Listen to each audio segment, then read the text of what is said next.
Harry to one side to go out in Los Angeles with her influencer buddy, Emma Grede. Oh, God. This dinner was totally cringe, actually. I mean, People magazine reported on it breathlessly. Meghan Markle attends star-studded LA dinner. And guess what? She bought the wine. Problem is, there were no stars to drink it. Let's just be honest there.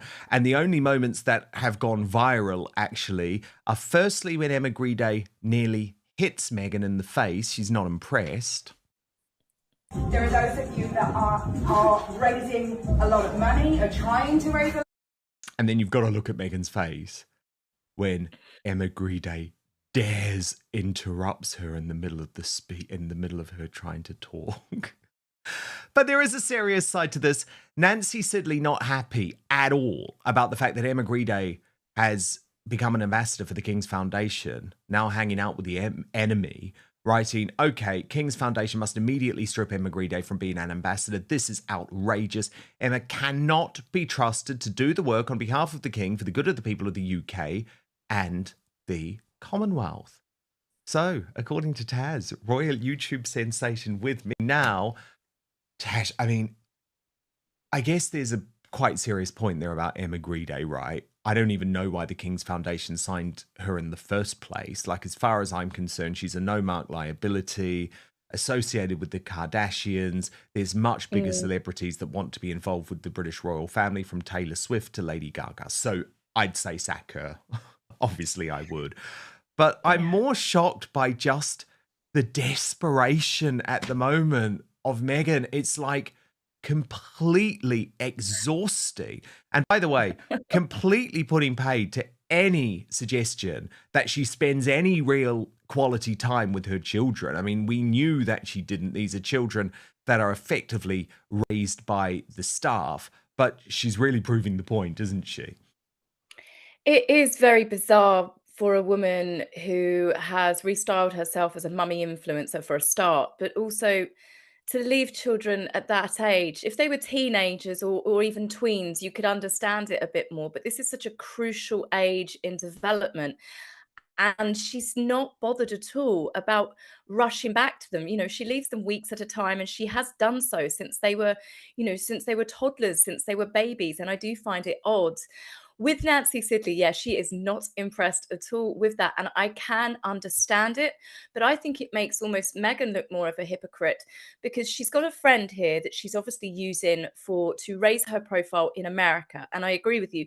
Emma's profile is more in America now. Yes, she came from London, but that's where her profile, her business, that's where people know her from Shark Tank and Skims with the Kardashians. So she's very much a US choice, and maybe that's why the King thought she'd be someone else that could represent the King's Trust more American side. But with Meghan being friends with her, if Meghan was treated so diabolically by the royal family, Meghan was treated with racism, they didn't care if she was suicidal, and then she's still choosing to be friends with Emma, because surely she'd be like, well, if you're a friend of mine, how dare you team up with the King? How dare you team up with the royal family after everything they put me through? But of course, Meghan has decided that she's no longer wielding that storyline all of the time, because she's trying to reinvent herself, and Harry's trying to make good with the royals, so she can't keep completely attacking them. But yes, I mean, the link between Meghan being friends with Emma and the King's Trust, my only thing that I can think of is perhaps Idris Elba put in a good word, because Idris Elba is also very close with the King, with the King's Trust, and he's been with Emma Grede on her podcast. They know each other. So maybe that's the connection. That's the connection. That makes a lot of sense. By the way, people is working so hard to really try and amp up this dinner, right? Star-studded. I mean, there wasn't a star in sight, okay? Like, I'm just going to be honest, and I know this isn't my world, but the dinner was held at a designer's house, Callie Wearstill. There was a meal, it sounds revolting, Tash, prepared by a plant-based chef called Camilla Marquez. The event was planned by Stephanie Horton and sponsored by Shop by Google. But I mean, I'm literally looking through all of this, and I just cannot see any stars whatsoever. Like, listen to the other guests. Rachel Zoe, former Yep. Netflix CMO Bazoma St. John, Russian tennis pro Maria Sharapova. Okay, I guess she was a household name many moons ago. Author and former US ambassador to the Commonwealth of the Bahamas, Nicole Avant. Fleur creative director and influencer Chriselle Lynn. Makeup artist and beauty founder Danessa Mirix. I mean, that's not usually, Tash, what People magazine would describe as star-studded. If you are watching this video but not subscribed, so please do me a huge favor, click the subscribe button now, turn on the notification bell so you'll be alerted to all of our brand new Outspoken videos. Temu version of when Gwyneth Paltrow holds her big dinner parties. You know, she's had collaborations with Loro Piana. She does these big, beautiful, very ostentatious, like stunning dinners that she has often outside, and she does have A-listers. There are a couple of people there that are on the same list. I think that's Ted Sarandos's wife, isn't it, Nicole? She looks like she's the one sat next to Meghan. But yeah, there is definitely links where it's the same connections of people, but it's almost like the cast-offs. I don't mean that to like Rachel Zoe. She's quite prominent in that, but it's almost like a Temu version of what Gwyneth Paltrow would do. And yeah, it's not hitting the mark the same. And Meghan, as we know, she would go to the opening of an envelope these days. She's back into her, let's spread myself as many places as I can at any given time. And then hopefully people will forget about my previous disasters. But yeah, we're totally. never going to forget. Totally. Just do a lot. Lots of people, and again, Tash, it's not my world, but lots of people criticizing the look again and saying that she's trying to sort of ape Catherine in her suit, but not doing it very well because it's a bit crinkled. Did you agree? Yeah, there's elements there because Catherine wore a very similar coloured outfit. In fact, I think they're enough identical when they hosted, I think it was it the Jordanian royal family recently? It was, yeah, and it's just weird that she does that the next day. But I also think Meghan is doing these oversized suits because she's trying to definitely, I would say, copy Victoria Beckham. You're seeing it quite a lot. See, look there, perfect example. But there's also an element there where I do think she's trying to restyle herself now as a fashionista, and she's using, because she always has to use someone as the model. And I believe she's definitely trying to copy Victoria Beckham. Yeah, you're seeing quite a lot of that. And by the way, I mean, it is, I think, important to point out that, of course, that friendship with Nicole Avant is very important for Meghan. She will do of anything for Nicole because she is the mixed race wife of, well, I don't know if they're married. I think they are married, actually, of Ted Sarandos. And so effectively that friendship did keep Meghan in work, basically. Yeah. And there they were. Remember, they went to the Beyonce concert together, didn't they? Anyway. Social climber. She's the social climber. She's a very seasoned and very skilled social climber. Nobody can knock Meghan for her talents at being able to social climb. She knows exactly what she's doing, who she needs to keep sweet. And these are the exact same people whenever you hear them going, but Meghan's so lovely. Meghan's the sweetest person I've ever met. And that's because she wants something from you. If she sees you as anything beneath her, or if you are of no longer use to her, then her true personality comes out, and it's just not nice. And of course, a lot of this, as you say, is about moving on from really negative headlines very quickly. I describe it, Tash, and it is a PR strategy. It's the flood the zone strategy. Just flood the zone. Do so much that no one can really focus on any of the gaffes too much. And there's certainly been a desire to move on from this new Radar Online report about the treatment that Prince Harry is receiving for his balding crown. But the fact that Matthew Acton, who is the reporter behind this, and he is a very well-regarded, long-time British tabloid reporter who used to work for News of the World, actually being prepared to go there about the lack of intimacy between Prince Harry and Meghan Markle. So let me take you through this. Matthew Acton writes, Prince Harry's battle against baldness has taken a very intimate turn, with friends claiming the Duke of Sussex's use of hair loss medication has left him indifferent to the risks of impotence because his marriage to Meghan Markle has been virtually sexless for years. As RadarOnline.com exclusively revealed, the 41-year-old royal is said to be relying on a cocktail of finasteride and minoxidil to slow his hair loss, even as those close to him say the side effects are a price he's not worried about paying. In recent years, he is said to have turned to pharmaceutical treatments to hold on to what remains. Both finasteride and minoxidil are commonly prescribed to combat male pattern baldness, but carry risks of headaches, mood changes, and sexual dysfunction.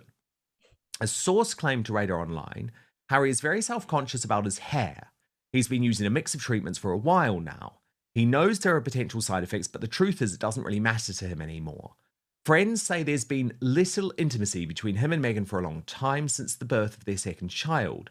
They live more like colleagues or co-parents than a couple. The insider added he's joked before about not wanting to go bald like William, but now the joke's on him.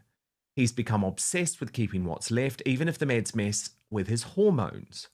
People close to him say he's trading off his manhood for vanity, but at this point, it's about control. His appearance is one of the few things he can still feel he can manage. Photographs taken recently in his adopted home of Montecito showed the Duke's crown noticeably thinning, despite earlier speculation that he may have undergone a transplant after appearing with fuller hair in 2016. Observers have pointed out the contrast between his receding hairline and the digitally enhanced dark-haired images used in promotional material for his former role at the mental health company Better Up. Friends of the Duke suggest his obsession with appearance has grown since moving to Los Angeles. He's surrounded by people who look perfect. Another source said that environment puts a lot of pressure on him. He's been struggling to fit in, and he hates being reminded that he's aging. For Harry, losing his hair feels like losing control, and he's already lost so much. Rumours of strain in the Sussex's marriage have circulated for months, with insiders claiming the couple's relationship cooled after the birth of their daughter Lily 4 years ago. They barely touch, an insider claimed. Harry still loves Meghan, but the spark is gone. Whether the meds make a difference or not, the bedroom door's been closed a long time. And it's interesting because on the same day, Tash, Rob Shooter has also reported about what he describes as Harry's Hollywood hair makeover. And Shooter Scoop reveals that Harry has been consulting quietly, he says, with top Beverly Hills hair restoration experts to keep his royal locks camera ready. And Rob Shooter quotes an insider as saying he's been in touch with specialists about everything from transplants to plasma therapy. He wants natural results, just more of them.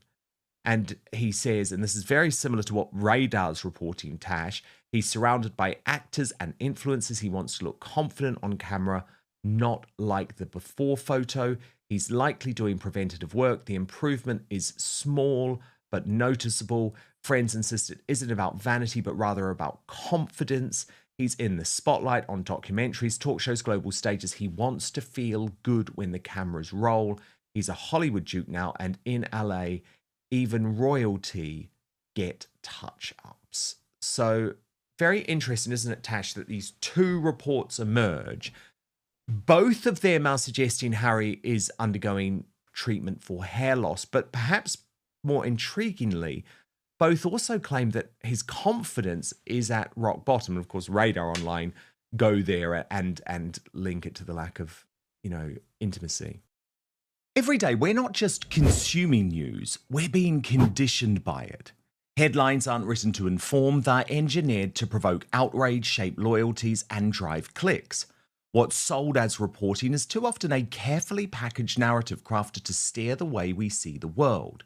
It's not just the journalists. Behind them are corporate owners, political operatives, and algorithms deciding which stories dominate the conversation and which ones vanish without a trace. The result?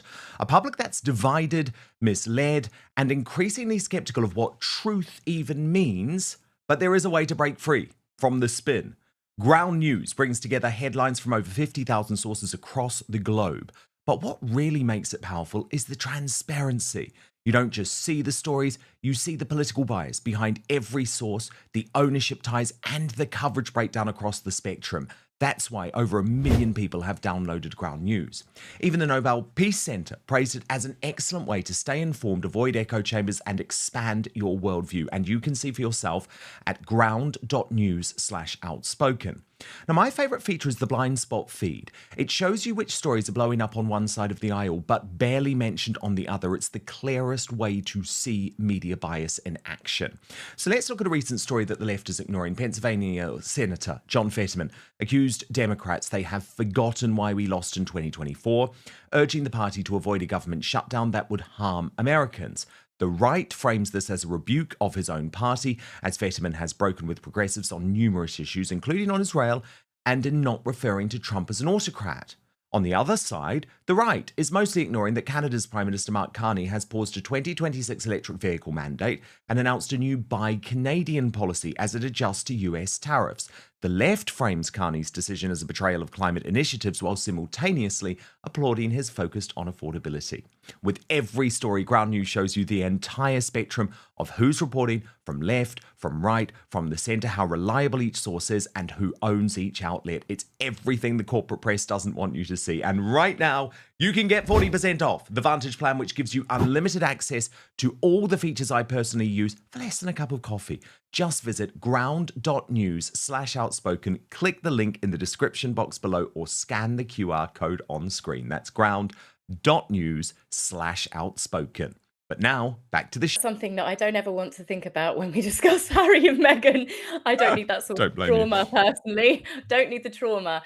I mean, it's obvious that Harry has really struggled. And if it was anybody else, I always think it's unfair just to be cruel about a woman's appearance as it is a man when it comes to male pattern baldness. It affects men, it affects their confidence. But Harry was so cruel and nasty about Prince William. I think, do you know what? Fair game. It's clearly obvious that he has had a lot of treatment. It does look like that he has tried hair transplants. You can see the way the hair has, it definitely looks like it's different sort of hair growing in different places. This, of course, is over the past like 5-6 years. And I can imagine living somewhere like California, you know, everything is just vanity. And yes, I mean, as I said, I don't really want to think about whether they're using Viagra in the bedroom or anything, you know, that's a bit out of my scope. But it's clearly obvious that Harry is desperate to hang on to his hair. It's clearly obvious that he also, whenever we see photo shoots, it's People magazine when he gave his side of the story, Time 100, that was hysterical. The front of Time 100, if you remember that. Meghan, they were posing like a young Harry and Diana when he was perched on Diana's shoulder, which was creepy. But Meghan had so much hair. She looked like she had a Diana Ross wig on. And Harry just had this great big ginger thatch. It looked like a Brillo pad that you'd use for washing up. So it's clearly obvious that he's very, very sensitive about it. But yeah, he's definitely chasing after the hair follicles, I believe. So I you know, it's funny that that's something that they report about with all of the things that are going on with Harry and the disaster that is his charitable endeavors. But yes, it's clearly obvious that Harry is desperate to try and stick some of that back on, and I don't think he's going to win that battle somehow. No, indeed. Tash, there's a lot of fallout too from Meghan's on-stage appearance in Washington, D.C. at the Fortune event. And there was a lot to go on, and Revealing the Narc really picked up on, as did you, this answer where she admitted she does want to be independent from Prince Harry. And Revealing the Narc wrote, Meghan looks like a deer in headlights when asked about financial freedom. This is what happened. I know financial independence has always been important to you, and you've said that it's the most empowering thing. I agree. And I think all the women in this room who are incredibly hardworking, every job is hard, but these career women also would agree. How do you think about that? Because you had a whole career, very successful before you got married. You're having a whole other career now. What's the importance of financial independence to you? Well, financial independence is what gives you the freedom of choice. And I think in this day and age, we all need to be able to have our autonomy. That is a huge element of that. Financial literacy, for that reason, is something that I spend a lot of time on, specifically for young girls and their empowerment. And I think as women, especially in a room like this, we can all probably agree that as women, when we're supporting each other for all of these elements that might not necessarily be the ones that people want to hear us talk about. There's nothing taboo. Doesn't need to be anything taboo about talking about our financial independence or our independence overall. And as women, when we support each other, we are not simply supporting each other's lives, we're supporting each other's legacies. And that's the piece that's so powerful. When I'm supporting or investing in another female founder, I am investing in what she is going to do for the culture, for her business, the legacy she's going to leave, how that brand, if it's a CPG brand, is going to show up in people's homes. So it is all fundamentally important, and I don't think it's a conversation we should shy away from. I think it's one that we should really embrace together. Thank you, Meghan, Duchess of Sussex. Thanks, Such an honor to have you with us today. Thanks for having me. Thanks, everybody. Have a great time. She did not want to leave that stage. But look, Tash, as you pointed out, Meghan said we're supporting each other's legacies. This is the same woman that tried to destroy Queen Elizabeth's legacy by lying on Oprah and Netflix. They lied about the Queen's speech and tried to paint the Queen's Commonwealth as the Empire 2.0. She's tried to destroy Catherine by allowing her to be called a royal racist who was cruel about her unborn child. She's bullied so many female members of staff across multiple countries that haven't just worked for her, but even other people. She's put people in therapy because she's a vile boss. She's stepped on other women her whole life. Meghan cares about empowering women as much as she does being a humanitarian. It's just another costume she likes to put on to get a round of applause. She's as fake as they come. And when I read that, Tash, I was like, here, because the editor of Fortune, of course, wasn't going to say it, but we have to, because this is fantastical in the worst possible way. It is literally a fantasy. When you think of the number of women she's been horrible to, I mean, you've had Vanity Fair, you've had the Daily Beast, you've had so many articles. These have actually spoken to people. Tom Bauer, Valentine Lowe. Meghan has been really awful to a lot of women. Sure, some people will say that, it's not necessarily true about, her arguments with Catherine. It's all hearsay because obviously the royal family aren't going to speak out. But members of staff have spoken up. People, even a florist in Montecito, has sworn that they will never work with Meghan again because she screamed at them like they were a piece of poo on her shoe down the phone because she didn't like something they did. This is not a girl's girl. This is not a woman's woman. She's not for empowering other women unless they are successful, unless they are billionaires, and unless she can get something from them. Of course, she's empowering people like Jamie Kern-Lima, a billionaire, or Nicole, Ted Sarandos' wife. Meghan's all about bigging up other women when she can get something out of the scenario. She is just a complete contradiction. But the fact that these people keep giving her a platform to spout this complete nonsense that she comes out with, it's mind-blowing, the fact that she's still given a platform after all of the things that she's done to other women. The other most intriguing answer, Tash, was when she spoke about Brexit and leaving England. And there was so much wrong with this answer. She was speaking about healing, but she got the timeline completely wrong involving the children, for example. But she was also totally lying, by the way, when it came to what she was actually doing over that period. So here's a reminder of what she said on the stage. Rewind about 5 years ago when you and your husband left England and you descended on Montecito, California, and you planned what your next few years would look like in terms of the business impact you could have and the philanthropic impact you could have. And a lot of initiatives are going. But I want to just go back to that moment of as you and your husband were planning this out, how did you think about what you wanted to do, what your ambitions could do, and from your seat, what you could do for women? Well, I think 5 years ago was a very different situation for all of us.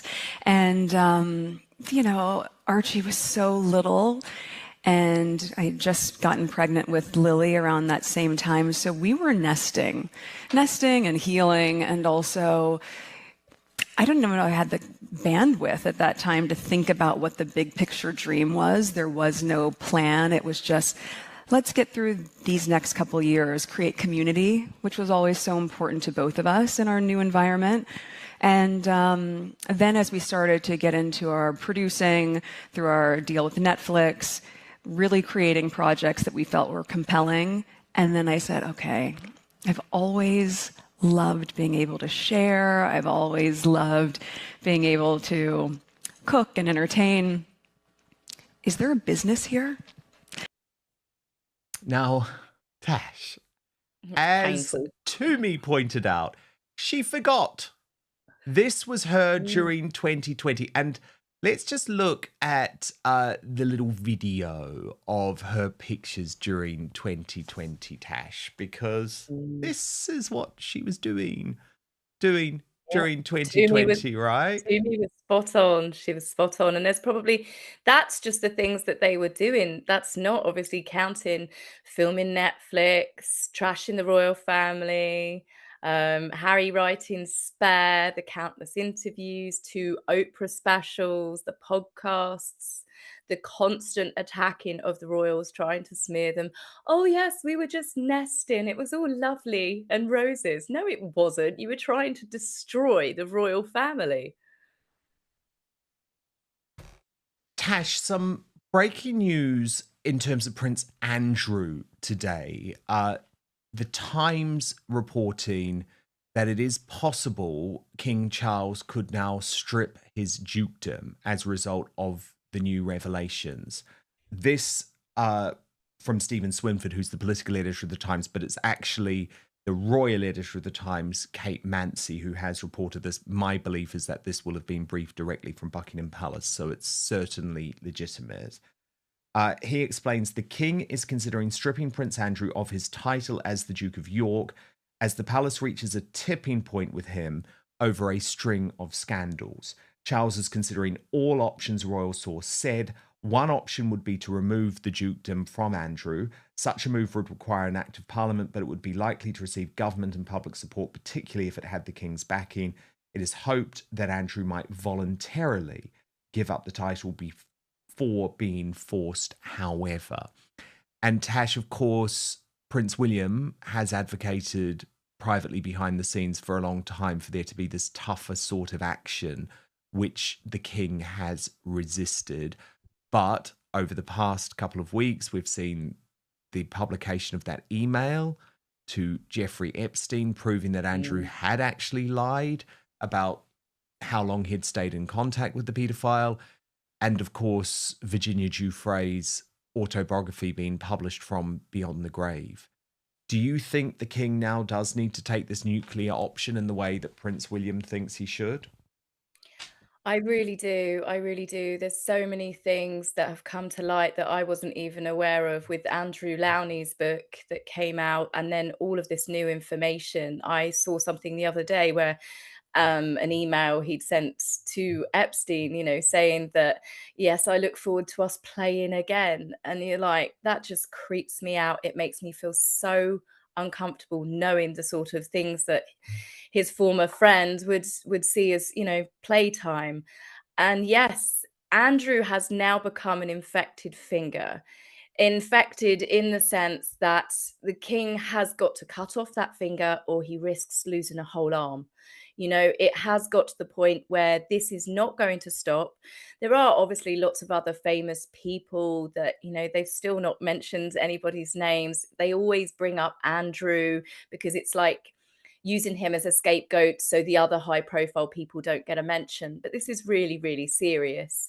I think that the dukedom does need to be taken. It will make the king look a lot stronger. And, while he's at it, while he's there and he's petitioning to Parliament, I'm pretty certain the people of Sussex would love to see the dukedom taken from Harry and Well, Meghan exactly. as well. That's the thing, Tash. An act of parliament cannot just be about Andrew. It really does have to factor in Harry, Meghan, and the 2 children's role in the line of succession too, so that this problem isn't left to William. And I know there was a lot of consternation from the likes of Tom Sykes earlier in the week about the fact that Buckingham Palace said that to them, Harry and Meghan remain a bigger issue, a bigger ongoing concern. But I think the palace is right, because of course Andrew's behaviour historically was terrible, but he has effectively retired from royal life. And also we do just have to realise he's not trying to destroy the British royal family in the way that Harry and Meghan are. So Tash, so with you. It's like, if you do this act of parliament, you've got to strip Harry and Meghan's titles too. Do it at once. do it at once and make it clear this is about William's wishes. And you're putting his wishes in place. And remember, there's just one historical precedent for this. The late Queen Tash, in the months before her death, made it clear that Camilla would become Queen Consort, and she released a statement. The Queen didn't particularly want to do that herself. She was doing it for her son. She was doing it to make the succession more smooth. And I think this is how it could work. Charles could introduce, or could ask the government to introduce the Act of Parliament for William, you know, and make it clear this is about a slimmed down royal family. And I know there's a whole load of debate to be had about that, but, you know, that is very much what William wants. But look, do stand by, Tash. We're moving on to the Substack uncancelled after show now. So if you do want